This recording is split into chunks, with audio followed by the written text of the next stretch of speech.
دوستو آپ صلی اللہ علیہ وآلہ وسلم نے ارشاد فرمایا کہ اے لوگو سنو، مجھے نہیں لگتا کہ میں اگلے سال تمہارے درمیان موجود رہوں گا، لہٰذا میری باتوں کو غور سے سنو اور انہیں ان لوگوں تک پہنچا دو جو یہاں تک نہیں پہنچ سکے۔ اور پھر ہمارے نبی پاک صلی اللہ علیہ وآلہ وسلم نے اپنے آخری خطبے میں ارشاد فرمایا کہ کسی کو تنگ نہ کرنا،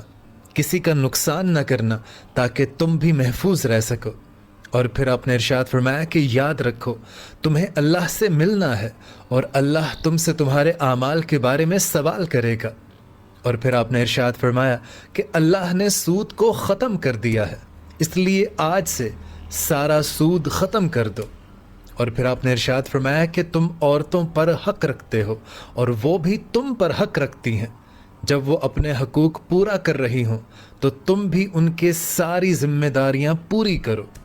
اور عورت کے بارے میں نرمی کا رویہ اختیار کرو، کیونکہ وہ تمہاری شریک حیات ہیں اور بے لوث خدمت گزار ہیں۔ اور پھر آپ نے ارشاد فرمایا کہ کبھی بھی زنا کے قریب بھی مت جانا۔ اور پھر آپ نے ارشاد فرمایا کہ لوگو میری بات کو غور سے سنو، صرف اللہ کی عبادت کرو، 5 فرض نمازیں پوری کرو، رمضان کے روزے رکھو، زکوٰۃ ادا کرتے رہنا، اور اگر استطاعت ہو تو حج کرنا۔ اور پھر آپ نے ارشاد فرمایا کہ ہر مسلمان دوسرے مسلمان کا بھائی ہے، تم سب اللہ کی نظر میں برابر ہو، برتری صرف تقوی کی وجہ سے ہے۔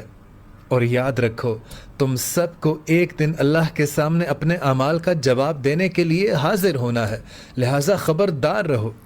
میرے بعد گمراہ نہ ہو جانا۔ میں تمہارے لیے 2 چیزیں چھوڑ کر جا رہا ہوں، ایک قرآن اور دوسرا میری سنت۔ اگر تم نے ان کی پیروی کی، یعنی ان پر عمل کیا،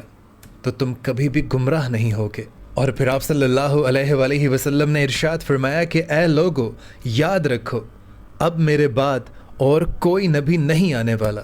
اور نہ ہی میرے دین کے بعد کوئی اور دین آنے والا ہے، لہٰذا تم میری باتوں کو اچھی طرح سے سمجھ لو۔ پھر آپ نے ارشاد فرمایا کہ اے لوگو سنو، تم لوگ جو موجود ہو اس بات کو اگلے لوگوں تک پہنچا دینا، اور وہ لوگ اس بات کو اگلے لوگوں تک،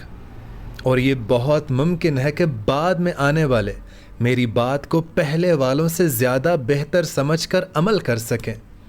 اور پھر ہمارے نبی پاک صلی اللہ علیہ وآلہ وسلم نے اپنا چہرہ مبارک آسمان کی طرف اٹھایا اور آپ نے ارشاد فرمایا اے اللہ گواہ رہنا، میں نے تیرا پیغام تیرے بندوں تک پہنچا دیا ہے،